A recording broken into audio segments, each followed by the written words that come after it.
ಇನ್ನು ರಾಜೀನಾಮೆಗೆ ಮುಂದಾದ ಯಶವಂತ ರಾಯಗೌಡ ಶಾಸಕ ಸ್ಥಾನಕ್ಕೆ ರಾಜೀನಾಮೆಯನ್ನ ಕೊಡೋದಕ್ಕೆ ನಿರ್ಧಾರವನ್ನ ತೆಗೆದುಕೊಳ್ತಿದ್ದಾರೆ ಅನ್ನೋದು ಗೊತ್ತಾಗ್ತಾ ಇದೆ. ಸಚಿವ ಸ್ಥಾನ ಕೈತಪ್ಪಿದ ಹಿನ್ನೆಲೆಯಲ್ಲಿ ಇಂಡಿ ಶಾಸಕ ರಾಜೀನಾಮೆಯನ್ನ ಕೊಡ್ತಾರಾ?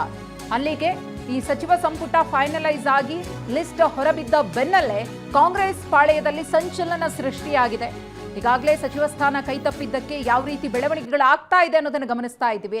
ಮತ್ತೊಂದು ಕಡೆ ಶಾಸಕರೋರ್ವರು ರಾಜೀನಾಮೆಯನ್ನ ಕೊಡ್ತೀನಿ ಅಂತ ಕೂತಿದ್ದಾರೆ ಅನ್ನೋದು ಗೊತ್ತಾಗ್ತಾ ಇದೆ. ಯಶವಂತ ರಾಯಗೌಡ ಅವರು ಸಚಿವ ಸ್ಥಾನದ ನಿರೀಕ್ಷೆಯಲ್ಲಿ ಇದ್ರು. ಅವರ ಬೆಂಬಲಿಗರು ಕೂಡ ಯಶವಂತ ರಾಯಗೌಡ ಅವರಿಗೆ ಸಚಿವ ಸ್ಥಾನ ಸಿಗಬೇಕು ಅಂತ ಏನು ಒತ್ತಡವನ್ನ ಹಾಕ್ತಾ ಇದ್ರು. ಆದರೆ ಅದು ಯಾವುದಕ್ಕೂ ಕೂಡ ಇದೀಗ ಬೆಲೆ ಸಿಕ್ಕಿಲ್ಲ.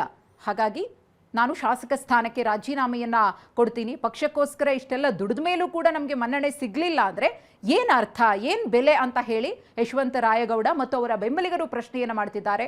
ಒಂದು ಹೆಜ್ಜೆ ಮುಂದೆ ಹೋಗಿ ಯಶವಂತ ರಾಯಗೌಡ ಅವರು ತಮ್ಮ ಶಾಸಕ ಸ್ಥಾನಕ್ಕೆ ರಾಜೀನಾಮೆಯನ್ನ ಸಲ್ಲಿಸುವುದಕ್ಕೆ ನಿರ್ಧರಿಸಿದ್ದಾರೆ ಅನ್ನೋ ಮಾಹಿತಿ. ಹಿರಿಯ ಶಾಸಕರಾದಂಥ ಯಶವಂತ ರಾಯಗೌಡ ಅವರಿಗೆ ಸಚಿವ ಸ್ಥಾನ ಸಿಗುತ್ತೆ ಅನ್ನುವಂಥ ನಿರೀಕ್ಷೆ ಇತ್ತು. ಆದರೆ ಕೊನೆ ಕ್ಷಣದಲ್ಲಿ ಅವರ ಹೆಸರು ಸಚಿವಾಕಾಂಕ್ಷಿಗಳ ಪಟ್ಟಿಯಲ್ಲಿ ಇರಲಿಲ್ಲ. ಇದ್ರ ಬಗ್ಗೆ ಮಾತನಾಡೋದಕ್ಕೆ ನಮ್ಮ ಜೊತೆಗೆ ಗೌಡ್ರೆ ಜಾಯ್ನ್ ಆಗ್ತಾರೆ. ಜೊತೆಗೆ ಮಾತಾಡೋಣ. ಯಶವಂತ ರಾಯಗೌಡರು ಸಾಕಷ್ಟು ನಿರೀಕ್ಷೆಗಳಿತ್ತು, ಸಹಜವಾಗಿ ಸೀನಿಯಾರಿಟಿ ಕೂಡ ಇತ್ತು. ಈಗ ನಿಮಗೆ ಕರೆ ಕೂಡ ಮಾಡಿದ್ರು ಅನ್ಕೋತೀನಿ, ಬಹುಶಃ ಹೈಕಮಾಂಡ್ ನಾಯಕರು ಅಥವಾ ರಾಜ್ಯದ ನಾಯಕರು ಕರೆ ಮಾಡಿದ್ರು. ಕೊನೆ ಕ್ಷಣದಲ್ಲಿ ಬದಲಾವಣೆ ಆಗಿದ್ದು ಹೇಗೆ ಸರ್, ಏನು ಕಾರಣ? ಅದೊಂದು ದೊಡ್ಡ ಷಡ್ಯಂತ್ರವನ್ನು ನಡೀತಾ ಇದೆ. ನಮ್ಮಂಥ ನಿಷ್ಠಾವಂತರಿಗೆ, ಪ್ರಾಮಾಣಿಕರಿಗೆ ಈಗಿನ ಕಾಲದಲ್ಲಿ ಅವಕಾಶ ಇಲ್ಲ ಅನ್ನೋದನ್ನು ಈ ಪ್ರಕ್ರಿಯೆಯಿಂದ ಅರ್ಥ ಆಗ್ತಾ ಇದೆ. ಆದರೆ ನಿನ್ನೆವರೆಗೆ ಸಿಂಗಲ್ ನೇಮ್ ಕ್ಲಿಯರ್ ಮಾಡಿ ನನಗೆ ಮೆಸೇಜ್ ಕೊಟ್ಟು ಬೆಳಗ್ಗೆ ರೆಡಿ ಆಗ್ರಿ ಅಂತ ಹೇಳಿ ಇವತ್ತು ಈ ರೀತಿ ಅನ್ಯಾಯ ಮಾಡ್ತಾರಂದ್ರೆ ಏನು ಹೇಳ್ಬೇಕು ಅವ್ರಿಗೆ ನಾವು? ಸೊ ನನಗೇನು ಹೇಳ್ತಾರೆ, ಇಲ್ಲ ಇವತ್ತು ಬೆಳಗ್ಗೆ ಒಂದು ಮೀಟಿಂಗ್ ಮಾಡಿದ್ದೀವಿ, ಅದರಲ್ಲಿ ಬೇರೆ ಬೇರೆ ಡಿಸ್ಕಷನ್ ಆಯಿತು, ಡಿಸಿಷನ್ ತೊಗೊಂಡಿವಿ ಅಂತೇಳಿ. ಸೊ ಅದಕ್ಕೆ ನಂದೇನು ಚುನಾವಣೆ 2023ಕ್ಕಿಂತ ಪೂರ್ವದೊಳಗೆ ಫೆಬ್ರವರಿ ಒಳಗೆ ಒಂದು ಸುರ್ಜೇವಾಲಾ ಅವರು, ಆಗಿನ ವಿರೋಧ ಪಕ್ಷದ ನಾಯಕರಾಗಿರ್ತಕ್ಕಂಥ ಸನ್ಮಾನ್ಯ ಸಿದ್ದರಾಮಯ್ಯನವರು ಮತ್ತು ಇವತ್ತಿನ ಮುಖ್ಯಮಂತ್ರಿಗಳು ಪಕ್ಷದ ಅಧ್ಯಕ್ಷರಾಗಿರ್ತಕ್ಕಂಥ DK ಶಿವಕುಮಾರ್ ಅವರು ನಮ್ಮ ಜಿಲ್ಲೆಯ 3 ಜನರು ಶಾಸಕರಿಗೆ ಕರೆಸಿದ್ರು.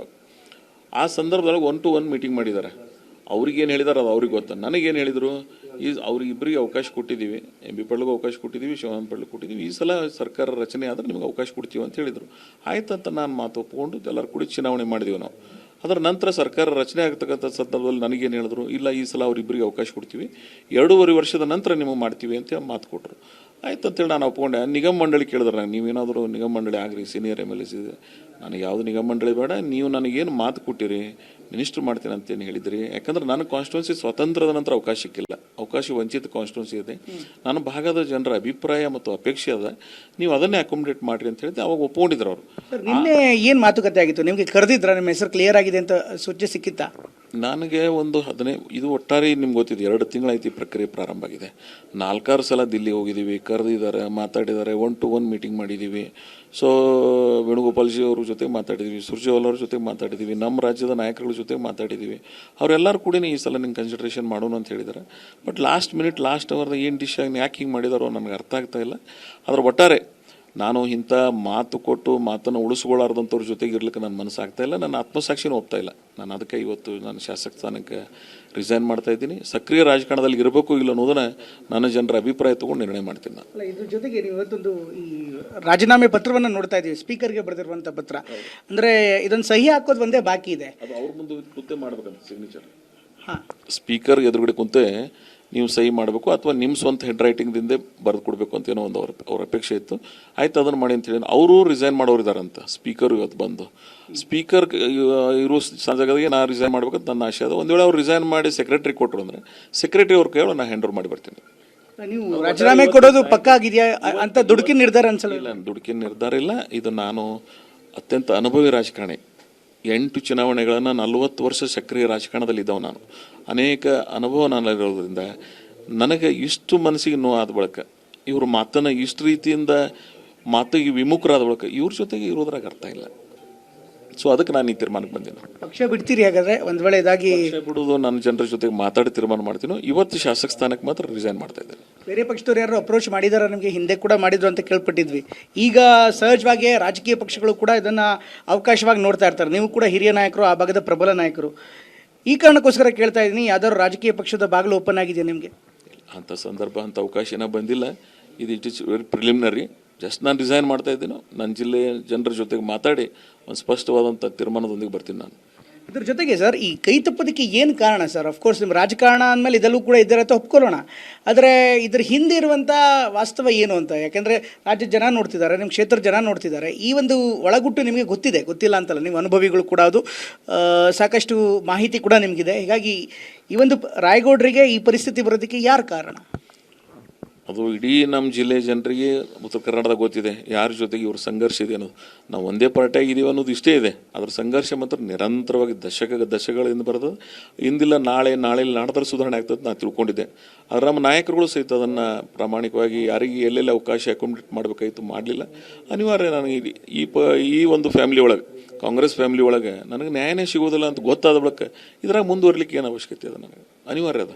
ಅದ್ರ ಬಹಳ ನೋವಿನಿಂದ ಕಾಂಗ್ರೆಸ್ಸನ್ನು ಕಟ್ಟಿ ಬೆಳೆಸಿದ್ದೇವೆ ನಾವು. ನನ್ನ ಕ್ಷೇತ್ರದ ಕಾಂಗ್ರೆಸ್ ಇರಲಿಲ್ಲ 20 ವರ್ಷ. ನಾನಾಗಿ ಅದನ್ನು ಕಟ್ಟಿ ಬೆಳೆಸಿ ಅದನ್ನು ಒಂದು ರೀತಿಯಿಂದ ಬೆಳೆಸಿದ್ದೀವಿ ನಾವು. ಆಮೇಲೆ ನಮ್ಮ ಫಾದರ್ ಹಿಡಿದು ಸೆಕೆಂಡ್ ಜನ್ರೇಷನ್ ನನಗೆ ಈ ಪಾರ್ಟಿ ಒಳಗೆ.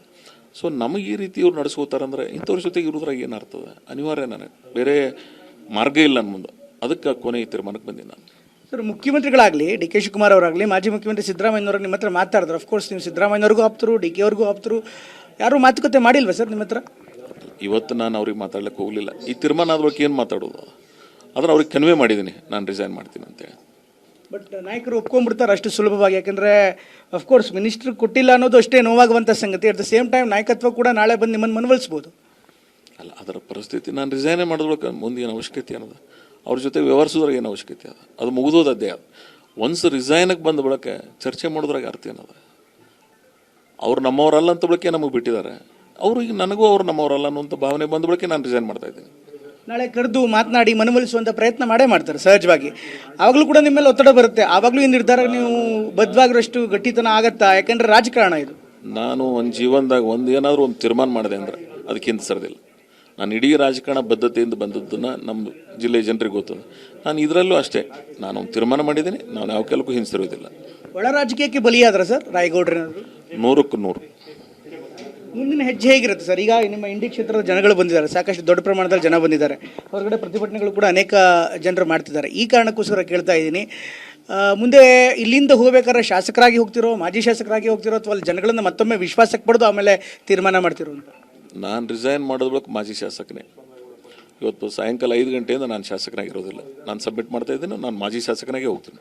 ಇವತ್ತು ಸ್ಪೀಕರ್ ಕಚೇರಿ ಸಮಯ ಕೇಳಿದಿರಿ? ಹಾಗಾದರೆ ಕೇಳಿದ್ದೀನಿ. 3:30-4 ಗಂಟೆಗೆ ಬಾ ಅಂತ ಹೇಳಿದ್ದಾರೆ.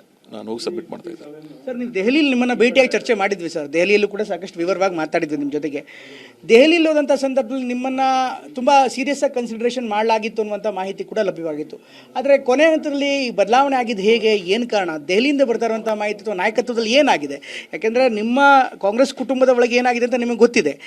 ಜನಗಳಿಗೋಸ್ಕರ ಕೇಳ್ತಾ ಇದ್ದೀನಿ, ಅದರ ವಿವರವಾಗಿ ಹೇಳ್ಬೋದಾ ತಾವು? ಏನು ನಾಯಕತ್ವದಲ್ಲಿ ಏನಾಗಿದೆ ಅಂತ? ನಾನು ರಿಸೈನ್ ಮಾಡಿ ನನ್ನ ಭಾರವನ್ನು ಇಳಿಸಿಕೊಂಡು ಆಮೇಲೆ ನನ್ನ ಜಿಲ್ಲೆಯ ಜನರ ಭಾವನೆಗಳನ್ನು ತಿಳ್ಕೊಂಡು ಭಾಳ ಸುದೀರ್ಘವಾಗಿ ಇದು ಏನಾಗಿದೆ, ಇನ್ನೂ ಇವತ್ತಾಗಿದೆ ಇದು, ಇದನ್ನು ಇನ್ನೊಂದಿಷ್ಟು ಇನ್ವೆಸ್ಟಿಗೇಷನ್ ಮಾಡೋಣ. ಇದಕ್ಕೆ ಏನೇನಾಗಿದೆ ಪೋಸ್ಟ್ ಮಾರ್ಟಮ್ ಮಾಡಿ ನಾನು ಪ್ರಾಮಾಣಿಕವಾಗಿ ಹೇಳ್ತೇನೆ. ಆಮೇಲೆ ನಾವು ಯಾವುದೂ ಹೈಡ್ ಮಾಡೋದಿಲ್ಲ ರಾಜಕಾರಣದಾಗ.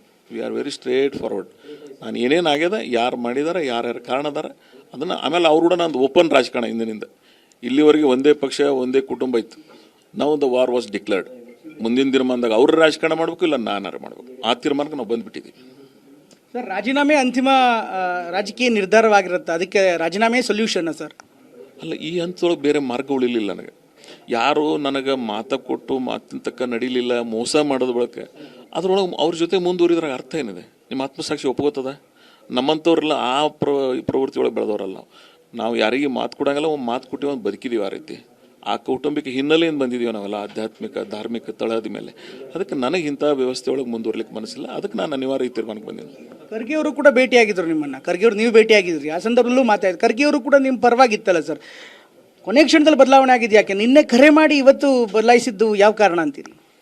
ನನಗೆ ಯಾಕೆ ಮಾಡಿದಾರೆ ಅನ್ನೋದನ್ನು ಸ್ವಲ್ಪ ಮಟ್ಟಿಗೆ ಗೊತ್ತಾಗಿದೆ. ಸಂಪೂರ್ಣವಾಗಿ ಇನ್ನೊಂದು 2 ದಿವಸ ಟೈಮ್ ಕೊಡಿ. ನಾನು ಏನೇನಾಯಿತು ಏನೇನಾಗಲಿಲ್ಲ ಎಲ್ಲ ಡಿಟೇಲ್ ಬರ್ತೀನಿ. ಆದರೆ ಇವತ್ತು ಅವರು ನನಗೆ ಕ್ಯಾಬಿನೆಟ್ನೊಳಗೆ ಅವಕಾಶ ಕೊಟ್ಟಿಲ್ಲ, ಮಾತು ಕೊಟ್ಟು ಅವರು ವಿಫಲರಾಗಿದ್ದಾರೆ. ಸೊ ಅವ್ರ ಜೊತೆ ಮುಂದುವರ್ಲಿಕ್ಕೆ ನನ್ನ ಮನಸ್ಸಿಲ್ಲ. ಆ ವಿಧಾನಸಭೆ ಒಳಗೆ ಮುಂದುವರ್ಲಿಕ್ಕೆ ಮನಸ್ಸಿಲ್ಲ ನನಗೆ. ನಾನು ಅದಕ್ಕೆ ರಿಸೈನ್ ಮಾಡ್ತಾ ಇದ್ದೇನೆ. ಇದೇ ಅಂತಿಮ ನಿರ್ಧಾರ.